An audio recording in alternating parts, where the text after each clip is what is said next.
పేరున ధన్యవాదాలు తెలియజేస్తున్నాను. పేరు పేరున మీకు క్రిస్మస్ శుభాకాంక్షలు తెలియజేస్తున్నాను. ఈ రాత్రి నేను ఇక్కడ నిలబడ్డాను అంటే ఎక్కువసేపు దేవుని ఒక వాక్యాన్ని పంచుకొని మిమ్మల్ని ఇబ్బంది పెట్టాలని కాదు. ఓకే, మా ప్రోగ్రాము కరెక్ట్గా 8:30కి నేను ప్రోగ్రామ్ వాళ్ళకి ఇచ్చేస్తాను. అంటే నాకు ఎన్ని నిమిషాలు ఉంది అంటే కరెక్ట్గా 19 నిమిషాలు ఉంది. ఓకే, ఎన్ని నిమిషాలు? 19 నిమిషాలు ఉంది. ఒకసారి అందరూ ఒక చేతులు ఎత్తి హ్యాపీ క్రిస్మస్ చేద్దాం. Happy Christmas, happy Christmas, happy Christmas. Okay, దేవుని స్తోత్రం. ఒక చిన్న వాక్యాన్ని మీతో పంచుకోవాలని ఆశపడుతున్నాను. పరిశుద్ధ గ్రంథంలో నుండి సంఖ్యాకాండము 24వ అధ్యాయము,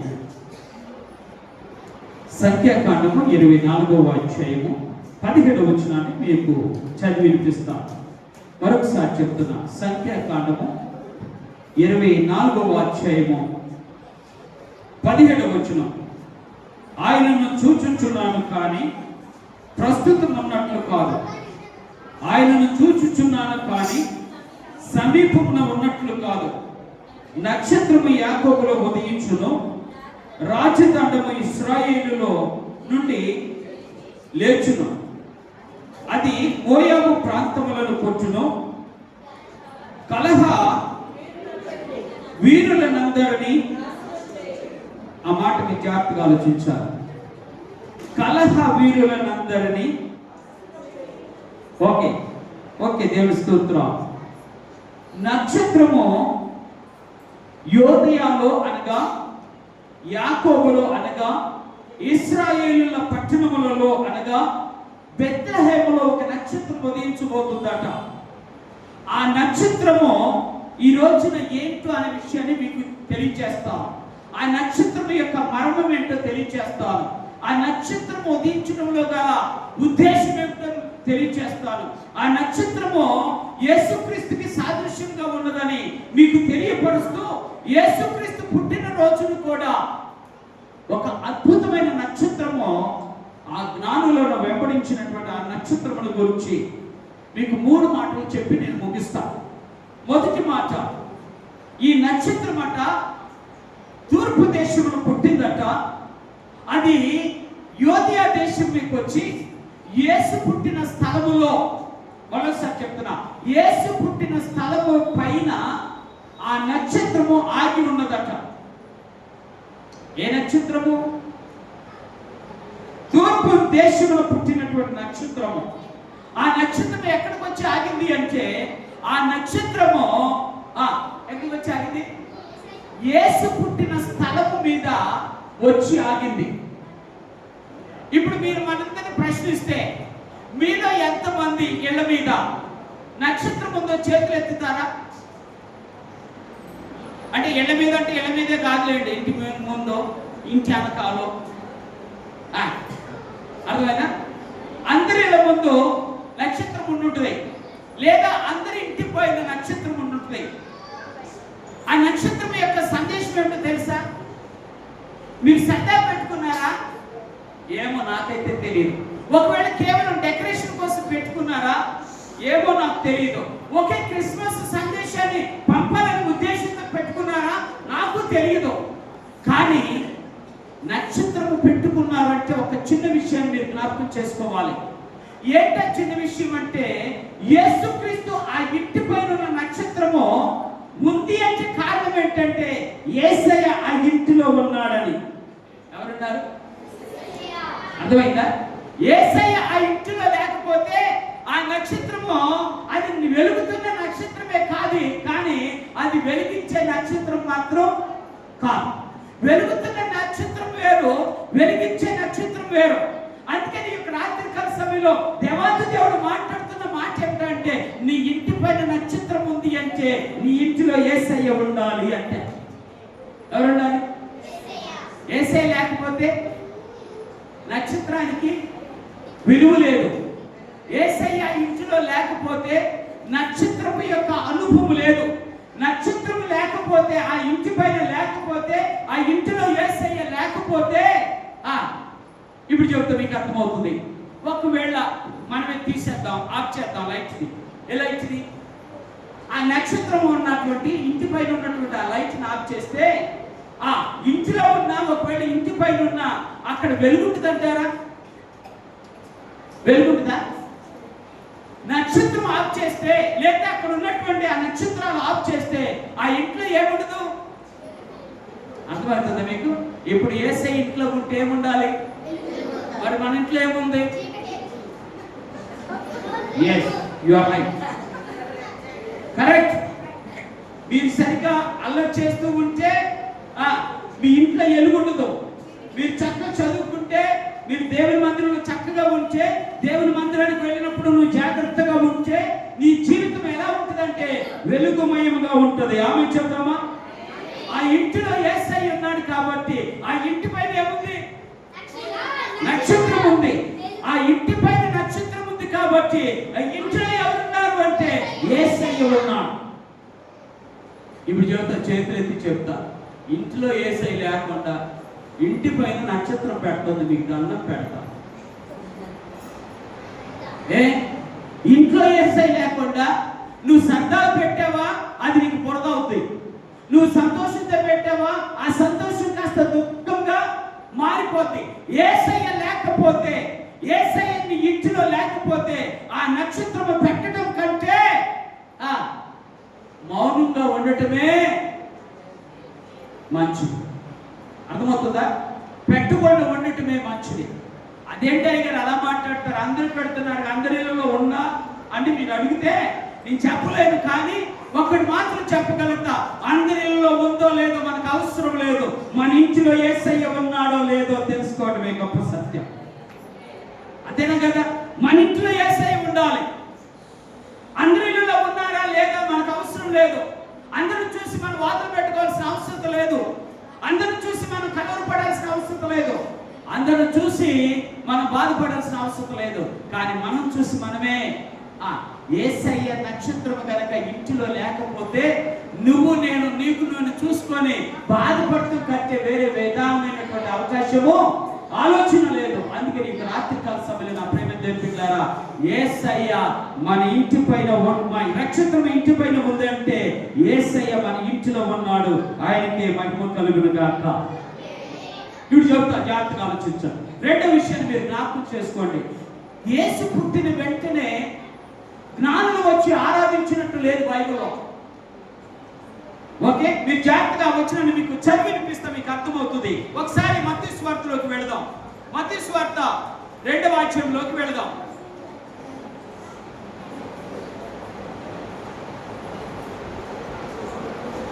మొదటి వచనం, రాజైన హేరోదు దినముల యందు యూదయ దేశపు బెత్లెహేములో యేసు పుట్టిన, అంటే పుట్టిన తరువాత.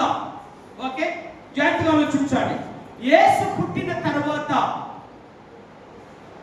అంటే సుమారుగా చాలా మంది చెప్పిన సత్యం ఏంటంటే, చాలా మంది జ్ఞానులు అంటున్నటువంటి మాట ఏమిటంటే, సుమారుగా 2 నెలలు జ్ఞానులు వచ్చే టయానికి 2 నెలలు పట్టిందట. ఈ 2 నెలలు ఎక్కడున్నారు తెలుసా? వాళ్ళు ప్రయాణంలో ఉన్నారు. ఎవరు? జ్ఞానులు తూర్పు దేశంలో చూశారు నక్షత్రమును. ఇది దేవుని నక్షత్రం అని భావించారు. దేవుడు ఉన్నాడు ఇక్కడ అని చెప్పి ఆలోచించేశారు. వారు ఆ నక్షత్రమును అక్కడ చూసి ఆ నక్షత్రము 2 నెలలు వారితో ప్రయాణం చేయడం చూశారు. దేవుని స్తోత్రం. ఎన్ని నెలలు? 2 నెలలు సుమారుగా. ఎందుకంటే ఆ దేశపు జ్ఞానులు ఎంతమంది ఆలోచన చేశారో, ఎంతమంది ఆలోచన చేశారో ఆ నక్షత్రమును చూసి. కొందరైతే ఏమన్నారంటే 2 సంవత్సరాలండి అది ఆ నక్షత్రం వారిని వెంబడించింది అన్నారు. 2 సంవత్సరాలు. ఏదేమైనా సరే యేసు పుట్టిన వెంటనే జ్ఞానులు మాత్రం రాలేదు. ఇది సత్యం. యేసు పుట్టిన వెంటనే యేసుక్రీస్తుని ఆరాధించడానికి, పుట్టినరోజుని ఆరాధించడానికి రాలేదు వాళ్ళు. ఎప్పుడొచ్చారు అంటే కొన్ని దినాల తర్వాత వచ్చారు, లేదా కొన్ని మాసాల తర్వాత వచ్చారు, లేదనుకుంటే కొన్ని సంవత్సరాల తర్వాత వచ్చారు.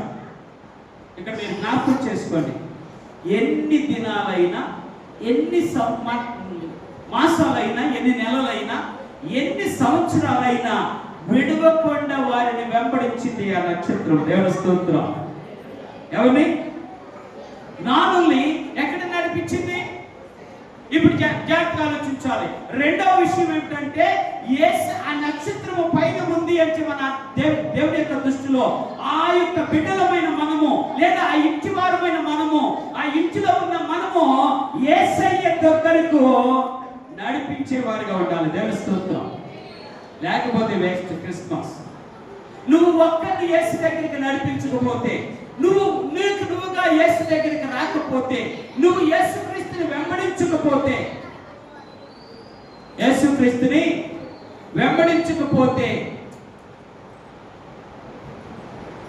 నీ ఇంటి మీద ఉన్న నక్షత్రం వ్యర్థము. యేసును వెంబడించాలి, యేసు నద్దకు కదండి. అంతేనా కదా? వాళ్ళు ఎక్కడున్నారు? ఎక్కడో తూర్పు దేశంలో ఉన్నారు. ఆ నక్షత్రమును చూసి వారట ఎక్కడి దాకా వచ్చారు? బెత్లెహేం వరకు వచ్చారు. ఆ నక్షత్రం ఏం చేస్తుంది అంటే, ఆ నక్షత్రము వారిని యేసు నద్దకు నడిపిస్తూ ఉంది. దేవుని స్తోత్రం. యేసయ్య ఇంటిలో ఉన్నాడు, నక్షత్రం ఉంది. రెండవది, యేసు నద్దకు ఎవరు నడిపించింది? ఇప్పుడు చెబుతా, మీరు జాగ్రత్తగా ఆలోచించారు. జ్ఞానం నడిపించింది అనుకోవడం ఒక్కటే తప్పు. ఓకే, ఎవరు నడిపించింది? జ్ఞానులు ఒక్కలే నడిపించింది అనుకోవడం తప్పు. ఎందుకంటారేమో, జ్ఞానులు ఒక్కలే కాదు, అక్కడ ఉంది. చాలా చాలా విషయాలు మీరు జ్ఞాపకం చేసుకోవాలి. ఆ దేశపు ప్రజలు ఉన్నారు అక్కడే. ఎక్కడ? అందుకనే హేరోదు అంటాడు, అయ్యా, యూదుల రాజుగా పుట్టిన వాడు ఎక్కడున్నాడు? మేము ఆ నక్షత్రం చూసి మీ వద్దకు వచ్చామంటే, అవునా అని చెప్పి ఆశ్చర్యపడుతూ భయపడుతూ అన్నారు. వారు అక్కడ ఉన్నటువంటి వారందరూ కూడా కలవరపడ్డారు అట. ఎవరు? ఇప్పుడు నేను మీకు ఒక విషయం చెప్తాను, జాగ్రత్తగా ఆలోచించండి. కలవరపడిన వారు ఎంతో మంది ఉన్నారు, కానీ కనికరించబడిన వారు ఒక్కరైనా ఉండరా? కలవరపడిన వారు అనేక మంది ఉన్నారు, కనికరించబడిన వారు ఒక్కరైనా కనిపించరా? అంటే నేను అనుకుంటాను, ఏది ఆ దేశ బెత్లెహేములో యేసు పుట్టాడన్న విషయాన్ని ఆనాడు ప్రవక్తలకి తెలిసిపోయింది, ఆనాడు ప్రజలందరికీ తెలిసిపోయింది, ఆనాడు ప్రజలందరూ గ్రహించారు యేసయ్య బెత్లెహేములో పుడతాడు అని. వాళ్ళు వచ్చిండ్రా? నేను అంటాను, వాళ్ళు కూడా కొంతమంది అయినా వచ్చుంటారేమో. ఎందుకు వచ్చుంటారు? ఆ నక్షత్రం వారిని ఆ విధంగా నడిపించింది. ఇశ్రాయేలు దేశంలో నక్షత్రం నడిపించడం ఒక అద్భుతమైనటువంటి ఆలోచన. అందుకని ఒక్కసారి ఆ వచనం ఏంటో మీకు తెలియపరచాలని ఆశపడుతున్నాను. పరిశుద్ధ గ్రంథంలో దానియేలు గ్రంథము 12వ అధ్యాయము ఒక వచనాన్ని మీకు చదివి వినిపిస్తాను. దానియేలు గ్రంథము 12వ అధ్యాయము 3వ వచనం. బుద్ధిమంతులైతే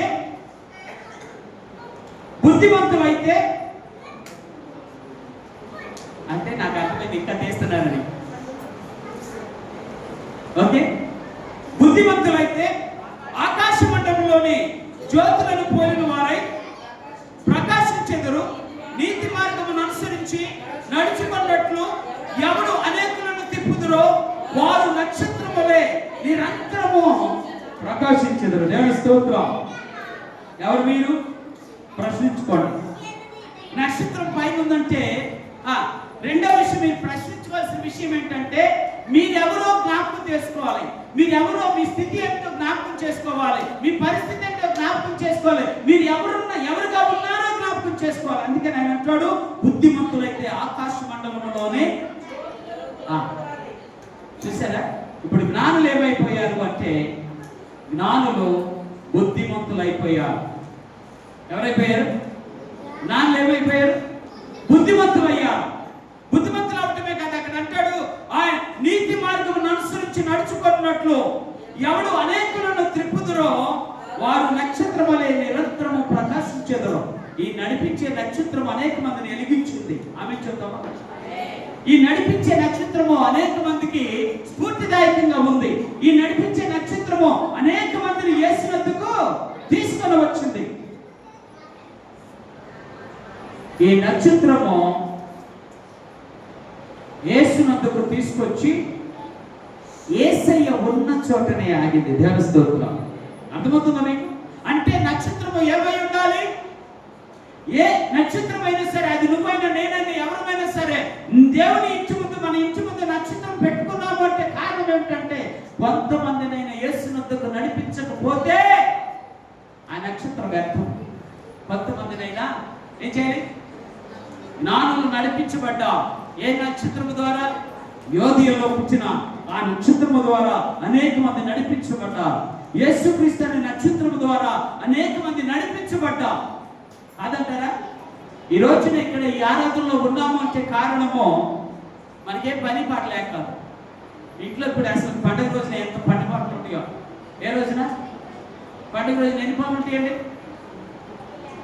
చాలా పనులు ఉంటాయి. అందుకే నీకు రాత్రి కాల సమయంలో దేవత దేవుడి సన్నిధిలో మాట్లాడుతున్న మాట ఏంటి అంటే, నీవు నేను జ్యోతుల వలె ప్రకాశించాలి అంటే యేసునొద్దకు కొందరినైనా ఏం చేయాలి? నడిపించాలి. కొందరినైనా యేసునొద్దకు నడిపించాలి. లేకపోతే మన నక్షత్రం ఏమైపోయినట్టు? మన నక్షత్రం ఆరిపోయినట్టు. అర్థమవుతుందా? మన నక్షత్రం ఏమైపోయింది? ఆరిపోయింది. నక్షత్రం ఆరిపోతే మన జీవితం ఏమవుతుంది? మనం అనుకుంటాము, నాకెట్లే నేను ప్రభుని నమ్ముకున్నాను కదా చాలే, నాకెట్లే నేను ప్రభుని ఆరాధిస్తున్నాను కదా చాలే, నాకెట్లే నేను ప్రభు దగ్గర ఉన్నాను కదా అనుకుంటే కాదు, చాలు. మరి ఏం చేయాలి? ప్రభు దగ్గరకు నడిపించే నక్షత్రం లాగా నువ్వు నేను ఉండాలి. దేవుని స్తోత్రం. నువ్వు నేను ఆ నక్షత్రం లాగా ఉండకపోతే, ఈ రోజు చెప్తున్నాను, దేవత దేవుడు చెప్పిన మాట ప్రకారంగా ఏ కుటుంబం వర్ధిల్లడానికి అవకాశం లేదు. ఎందుకో చెప్పనా? ఇప్పుడు చెప్తా, మీకు అర్థమవుతుంది. ఒకవేళ నీ ఇంట్లోనే ఒక రక్షించబడలేకపోతే వారికి కాదట శిక్ష. ఎవరికట? ఎవరికి? రక్షించబడిన మనకు శిక్ష. ఎందుకు? ఎందు నిమిత్తం నడిపించలేదు నాకు అర్థం కాలేదు. ఎందుకు ఆ శిక్ష పడుతుందో మనకు అర్థం కావట్లేదు.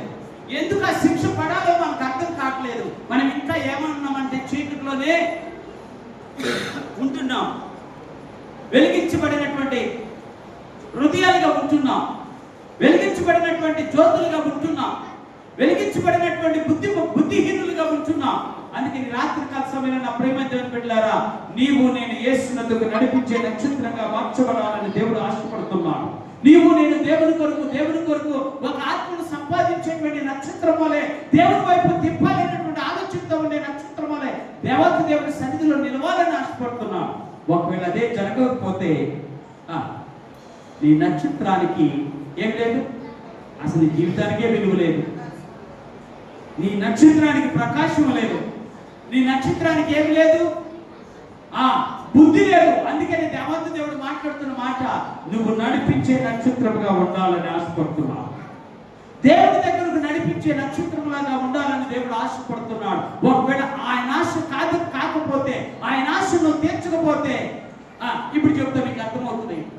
ఒక కుమార్తెను కనేది తల్లి, కన్న తర్వాత కలలు కంటుంది కదా. ఎలా ఉండాలని నా కొడుకు, ఎలా ఉండాలని నా కూతురు, ఎలా ఉండాలని ఆశపడతాం. సహజంగా ఈ సమాజంలో ఒక ఉన్నతమైన స్థానంలో ఉంటే నా బిడ్డలు బాగుండు కదా అనుకుంటామా అనుకోమా? అక్కడి వరకే మనం ఆలోచన చేస్తాం. వాళ్ళకి మంచి మంచి చదువులు చదివిస్తాము, మంచి మంచి బట్టలు వేపిస్తాము, మంచి జీవితానికి పునాదులు వేయాలని ఆశపడతాం. అవసరమైతే ఆ ప్రాంతంలో ఉన్నటువంటి మంచి స్కూల్లో వేస్తాం. కానీ విషయం ఏంటి చెప్పనా? అన్ని నేర్పిస్తున్నాం, కానీ ప్రభు దగ్గరికి చేర్పించకపోతే ఎంత దారుణం కదా. అర్థమవుతుందని? ఎక్కడికి చేర్పించాలి? ప్రభు దగ్గరికి చేర్పించాలి. ప్రభు దగ్గరికి చేర్పించాలంటే ప్రభువు దగ్గర నువ్వు నడిపించే నక్షత్రముగా ఉంటేనే ఒకరిని ప్రభు దగ్గరకు చేర్పిస్తాం, అందుకని రాత్రికాల సమయంలో నడిపించే నక్షత్రముగా, నడిచొచ్చే నక్షత్రముగా నీవు నేను ఉండునుగాక. నడిపించాలి దేవుని దగ్గరికి. మూడో విషయం చెప్తాను, ఒకసారి వచ్చిన మరొకసారి చదువుతున్నాను. మత్తయి సువార్త 2వ అధ్యాయంలో ఇంకొక సత్యాన్ని మీకు తెలియపరచాలని ఆశపడుతున్నాను. 2వ అధ్యాయం ఒకసారి ఆ వచనం చదువుతున్నాను, జాగ్రత్తగా ఆలోచించేద్దాం. మళ్ళీ ఇక్కడ కొంచెం డిస్టర్బెన్స్ అవుతుంది. 2వ అధ్యాయము 9వ వచనం చదువుతున్నాం. వారు రాజు మాట విని బయలుదేరి పోచుండగా ఇదిగో తూర్పు వాడు చూసిన నక్షత్రము ఆ శిశువుల చోటుకి మీదుగా వచ్చి నిలిచి వరకు వారికి ముందుగా నడిచెను. వారు ఆ నక్షత్రమును చూచి అత్యానంద భరితులై ఇంటిలోకి వచ్చి తల్లి అయిన మరియను ఆ శిశువును చూచి సాగిలపడి ఆయన పూజించి తమ పెట్టెను విప్పి బంగారమును సాంబ్రాణిని బోళమును కానుకలుగా ఇచ్చి దేవుని స్తోత్రం. ఎంత శుభవార్త, ఎంత శుభవార్త ఇది ఎంత శుభవార్త మానవ జీవితానికి, ఎంత గొప్ప విషయమో కదండి. ఏం చేసిందట నక్షత్రము? యేసు ఉన్న చాటుకు వస్తే ఆ నక్షత్రమును చూసినటువంటి ప్రజలట ఏమన్నారట? ఆ జ్ఞానులు ఏమైపోయారు? బైబిల్లో చెప్పిన మాట, ఆనందభరితులైపోయారు. ఏమండి? ఇప్పుడు నేను మిమ్మల్ని ప్రశ్న అడుగుతా, మీరు మనస్ఫూర్తిగా చెప్పండి సమాధానం. అంటే మీరే చెప్పుకోండి, మీ మనసులో చెప్పుకోండి, నాకు చెప్పక్కర్లేదు. మీలో మిమ్మల్ని చూసి ఎంతమంది ఆనందభరితులు ఉంటున్నారు? మీ కుటుంబాన్ని చూసి ఎంతమంది ఆనందపడుతున్నారు? మీ బిడ్డలను చూసి ఎంతమంది ఆనందపడుతున్నారు? మీ పొరుగు వారు మిమ్మల్ని చూసి ఎంతమంది ఆనందపడుతున్నారు? ఎందుకు లేదు అంటే చెప్పనా? అసలు యేసయ్య ఇంటిలో లేడు, యేసయ్య నడిపించే మనస్తత్వం మనకు లేదు. మూడవది, యేసు ఎదుట సాగిలు పడే తత్వమే. ఏమండి, ఎంతకాలం భక్తి చేసుకుంటూ పోతున్నా యేసయ్య లేకపోతే నీ భక్తి జీవితం వ్యర్థమైపోయింది కదా. యేసయ్య యొద్దకు నడిపించకపోతే నీ విశ్వాస జీవితం వ్యర్థమైపోయింది కదా. యేసు దగ్గర నువ్వు సాగిలు పడకపోతే, ఆ సాగిలు పడే మనసు లేకపోతే నీ వలన ఎవరికి ఆనందం అన్న కలుగుతుందంటారు? ఇప్పుడు చెప్తా, జాగ్రత్తగా ఆలోచించాడు. నీవు కనుక ఆనందముగా లేకపోతే, నీవు యేసయ్యను ఆరాధించకపోతే, నీవు యేసయ్య సన్నిధిలో నిలవకపోతే, యేసయ్య ఎదుట సాగిల పడకపోతే, యేసయ్యను నువ్వు కనుక పూజించకపోతే నీకేముండదు ఆనందం. ఇంకెవరికి ఇస్తావు ఆనందం? ఎవరికి పంచుతావు ఆనందాన్ని? నీకే లేని ఆనందాన్ని ఎవరికి పంచగలుగుతావా? ఇప్పుడు నేను ఏడుస్తున్నాను అనుకోండి, మీరు నవ్వుతారా? నిజం చెప్తాంలే, నవ్వుతారు కూడా కొంతమంది. ఎందుకు ఆయన ఏడుస్తున్నాడో అనుకుంటారు కదా. అంతరంగాన్ని తెలియదు కదా మనకి. ఈ రోజున ఈ దినం ఒక ఆనందమైనటువంటి జీవితమే కాదన్ను. క్రీస్తు పుట్టుక మన జీవితానికి ఒక గొప్ప ఆనందమే కాదన్ను. క్రీస్తు పుట్టడం వల్ల మన జీవితానికి గొప్ప ఆనందమే కాదన్ను. యేసయ్య పుట్టకపోతే నీ జీవితానికి ఆనందం లేదు, అది కాదన్ను. కానీ ఇది కాదు ఆనందం, ఇది కాదు ఆనందం. ఏంటో తెలుసు ఆనందము? నిజమైన ఆనందం ఎప్పుడు వస్తుందంటే యేసయ్యను చేర్చుకున్నప్పుడు వచ్చే ఆనందమే వేరు. యేసయ్యని హృదయంలో చేర్చుకున్న వచ్చే ఆనందం వేరు. యేసయ్య సన్నిధిలో గడిపేటువంటి ఆ జీవిత విధానం యొక్క ఆనందమే అది వేరు. ఆ ఆనందం కాదు. ఆ ఆనందాన్ని చూసి ఆటోమేటిక్ గా అందుకని బైబిల్లో చెప్పిన మాట, దుఃఖపడి వారి యొద్దకు వెళ్ళి దుఃఖపడుడి, ఆనందించే వారి దగ్గరికి వెళ్ళి ఆనందించండి. అందుకని పౌలు భక్తుడు చెప్తూ ఉంటాడు, నేను ప్రభువునందు ఆనందించేదను. ఎప్పుడు? ఎల్లప్పుడూ ఆనందించేది. ఈరోజు ఎందుకు విషయం చెప్తాను నా ప్రేమ దేవుని బిడ్డలారా? యేసునందు నువ్వు ఆనందించడం నేర్చుకుంటే నిన్ను చూసిన వారు ఆనందంగా జీవిస్తారు, నిన్ను కలిగిన వారు ఆనందంగా ఉంటారు. ఇప్పుడు పొందే ఆనందం కంటే శ్రేష్టమైన ఆనందం మరొకటి లేదు. ఈ ఆనందమే నిన్ను నన్ను పరలోకమునకు చేర్చ చేర్చగలిగే ఆనందము, నిన్ను నన్ను పరలోకపు దేవుని దగ్గరికి చేర్చగలిగే ఆనందము, నిన్ను నన్ను పరలోకపు దేవుడిని చూసేటువంటి ఆనందము. అందుకనే భక్తులైనటువంటి మోషే గారు చెప్తూ అంటాడు, ఇప్పుడు మాత్రం మనం ఒకసారి ఆ వచనం మళ్ళీ ఒకసారి చదువుతాను. సంఖ్యాకాండం 24వ అధ్యాయంలో ఉన్న 17వ వచనంలో ఉన్నటువంటి ఒక మాట మళ్ళీ మీకు జ్ఞాపకం చేస్తాను. చదవండి. ఓకే, నేను చదువుతున్నాను. ఆయనను చూచుచున్నాము కానీ ప్రస్తుతం ఉన్నట్టు కాదు. అవును కదా? ఇప్పుడు మనం దేవుడిని ఎలా చూస్తున్నాం? దేవుడిని ఎలా చూస్తున్నాం? నెంబర్ 1, మన యొక్క నేత్రాలతో చూసేది కాదు, ఇది మనోనేత్రాలతో విశ్వాసంతో చూస్తున్నాం. వెలుచూపు వల్ల కాక విశ్వాసం వల్ల మనం నడుచుకుంటున్నాం. ఏం కదా? చూసి మేము చేయట్లే, విశ్వాసమును బట్టి మన దేవుడు ఉన్నాడు అనేటువంటి నిరీక్షణ కలిగిన వారుగా దేవుని కొరకు ఎదురు చూస్తున్నాం. ఇప్పుడు మనం చూస్తున్నది సరి అయినది కాదు, ఇది కేవలము ఊహ. అంతే కదా?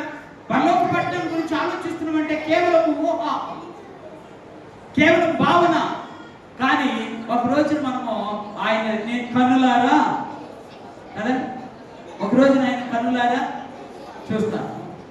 కన్నులారా చూసేటువంటి ధన్యత ఎవరు దొరికింది అంటే ప్రభువును ఆనందించే వారికే దొరుకుతుంది, ప్రభువును బట్టి ఆనందించే వారికే దొరుకుతుంది. అందుకని ఈ రాత్రి కాల సమయంలో నా ప్రేమ దేవుని బిడ్డలారా, ప్రభువునందు ఆనందించడం అలవాటు చేసుకుందాం. ప్రభువునందు ఆనందింపు చేసే విధానంలోకి మనము వద్దాం. అప్పుడే ఆ ప్రభుని మనం పూజించే దేవుణ్ణి అనేక మంది పూజిస్తారు, మనం ఆరాధించే దేవుణ్ణి అనేక మంది ఆరాధిస్తారు, మనం ఆనందించే దేవుణ్ణి అనేక మంది ఆనందించేలాగా ఉంటారు, మనం ఆరాధించేటువంటి దేవుని యొక్క మహిమ అనేక మంది చూడగలుగుతారు. ఈ రోజున అలాంటి పరిస్థితి లేకపోతే ఇంటి మీద స్టార్ వేస్ట్. ఎందుకో చెప్పనా? ఇంటి మీద స్టార్ పెడతావు, ఇంట్లో నేను బారు పెడతావు. ఏం పెడతావు? ఇంటి మీద స్టారు, ఇంట్లో ఏం పెడతారు? బారు పెడతారు. అంటే తెలుసు కదా మీకు, మామూలుగా ఉండదు. ఇక తర్వాత అక్కడే కూర్చొని భార్య భర్తలు తింటారు. ఎవరు? ఇంటి మీద స్టార్ పెట్టిన వాళ్ళు, ఇంట్లో బారు పెట్టిన వాళ్ళు తింటారు, బాగా మాట్లాడుకుంటారు. చివరికి గొడవ అవుతుంది, ఆటోమేటిక్ ఇద్దరు తన్నుకుంటారు, పక్కన వాళ్ళు వచ్చి హీ అని అవుతారు. కాదా? జరుగుతలేదా? కుటుంబాలు లేవా? అందుకే చేతులు చెప్తున్నా, నిజమైన క్రిస్మస్ అంటే యేసయ్యతోనే ఆనందించున్నాం, యేసయ్యలోనే ఆనందించున్నాం, యేసయ్యలోనే మన జీవితాన్ని ఆనందింప చేసుకుంటాం. ఈ రోజున నిజమైన ఆనందం లేకపోతే రేపు పొందబోయే నిజమైన ఆనందానికి నువ్వు అర్హుడు మాత్రం కానే కా. పొందబోయేది మహా గొప్ప సంతోషకరమైన శుభవర్తమానము. నేడు మీ కొరకు రక్షకుడు బెత్లెహేములో పుట్టి ఉన్నాడు. ఆనందం కావాలి, మహా సంతోషకరమైన ఆనందం. ఆయన బెత్లెహేములో పుట్టాడు 2000 సంవత్సరాల క్రితం. ఎప్పుడు పుట్టాడో నీ జీవితంలో? ఎప్పుడు పుట్టాడో నీ జీవితంలో? ఆనందం నీకు లేకపోతే ఇంకా యేసయ్య ఇంకా నీ గర్భంలో, అంటే తల్లి గర్భంలో యేసయ్య నొప్పులతోనే ఉండట్టు కదండి. ఎలా ఉన్నట్టు? బయటకు వస్తే కానీ తల్లి ఆనందం, ఎవరో బిడ్డ బయటకు వస్తేనే తల్లికి ఆనందం, లేకపోతే మహా గొప్ప వేదన, భయంకరమైన వేదన. ఎందుకు ఈ విషయం చెప్తున్నా అంటే నీలో నా దేవుడు ఉంటేనే నీకు ఆనందం. దేవుని స్తోత్రం. అదే నిజమైన క్రిస్మస్. అందుకని వాళ్ళట వచ్చారట, దేవుని పూజించారట, సాగిపడారట, వాళ్ళు చూశారట. అంతవరకు వచ్చిన వాళ్ళు ఆగకుండా వాళ్ళు తీసుకొచ్చింది దేవునికి ఇచ్చారట. ఎంత ఆనందం కదా! అర్థమవుతుందా మీకు? వచ్చారు ఒక ఆనందం, చూశారు మరొక ఆనందం, చేతనైంది చేశారు, అది ఇంకా ఆనందం, ఇంకా ఆనందం. ఈ రోజున యేసయ్య నీలో ఉంటే నీకే ఆనందం, యేసయ్య నీ ఇంటిలో ఉంటే అది నీకే ఆనందం. యేసయ్య లేకపోతే నీ ఆనందం ఒక దినాన్ని ఆరిపోతుంది. ఏమైపోద్ది? ఒక దినాన్ని నీ ఆనందం ఏమైపోద్ది? ఆరిపోద్ది, ఆ వెలుగు ఆరిపోతుంది, ఆ దీపము ఆరిపోతుంది, ఆ ఆత్మ ఆరిపోతుంది. అప్పుడు నువ్వు దుఃఖపడినా ఏమి ప్రయోజనము ఉండదు. ఎందుకు తెలుసా? దేవుడు ఆల్రెడీ మీకు బోధిస్తూ ఉన్నాడు. ఇలా ఉంటే మీకు మంచిది, ఇలా ఉంటే మీకు జీవితానికి మంచిది, ఇలా ఉంటే మీ జీవితానికి ఆనందము, ఇలా ఉంటే మీ కుటుంబానికి రక్షణ, ఇలా ఉంటే మీ కుటుంబాలకు దీవెన, ఇలా ఉంటే మీ కుటుంబాలు అనేకమైన విధాలుగా ఆనందంలో ముంచెత్తబడతాయి, ఆనందంతో జీవించబడతారు. అందుకని ముందుగానే దేవాలయ దేవుడు సెలవిస్తున్నాడు, అటువంటి ఆనందాన్ని పోగొట్టుకోవద్దు నా ప్రియ దేవుడు బిడ్డ. చేతులెత్తి చెప్తున్నాను అనుకో, మనస్ఫూర్తిగా చెప్తున్నాను. దేవుడిచ్చే ఆనందాన్ని పోగొట్టుకుంటే రేపు పొందబోయేటువంటి నరకము మహాభయంకరమైనది. దానిలో ఆనందించేవాడు ఎవడు ఉంటాడా? చాలా మంది చూడండి, నాకు ఫోన్లు వస్తున్నాయి. చాలా మంది ఏం చెప్తున్నారంటే, అన్నా వెళుతున్నాము కానీ మాకు భయం వస్తుంది, ప్రయాణం చేస్తున్నాం కానీ మాకేమొస్తుంది? ఎందుకు వస్తుందట? భయం ఎందుకు వస్తుందట? పరిస్థితులు ఎలా ఉంటాయో తెలియట్లేదట, పరిస్థితులు ఏమైపోతాయో తెలియట్లేదట. అలాంటి భయంకరమైన పరిస్థితుల్లో మానవాళి నివసిస్తుంది. మరి రేపు పొందబోయే నరకం యొక్క పరిస్థితులు ఒకసారి చూడండి, అది ఇంకెంత భయంకరమో. అందుకని చేతులకు చెప్తున్నా, యేసయ్యను కలిగి ఉండు, యేసయ్యతో ఉండు, యేసయ్యని ఇంట్లో ఉంచుకో, యేసయ్య సన్నిధిలో సాగిలపడు, యేసయ్యను ఆరాధించు. అప్పుడున్న ఆనందం ఈ లోకంలో ఎక్కడా దొరకదు, ఆనందం దొరకదు. అందుకని రాత్రి దేవుడు మిమ్మల్ని ఆనందంతో నింపునుగాక. ఈ క్రిస్మస్ ఆనందాన్ని దేవుడు మీకు అనుగ్రహించునుగాక. ఈ క్రిస్మస్ సంతోషము దేవాది దేవుడు మీ జీవితంలో నింపునుగాక. ఈ క్రిస్మస్ యొక్క ప్రభావం నీ యొక్క హృదయంలోకి ప్రవేశించి నీ హృదయాన్ని ప్రకాశింపచేయునుగాక. అట్టి కృపను దేవుడు మనకు అనుగ్రహించునుగాక. చిన్న ప్రార్థన చేసుకుందాం. ఈ రాత్రికాల సమయంలో నా ప్రియ దేవుని బిడ్డలారా,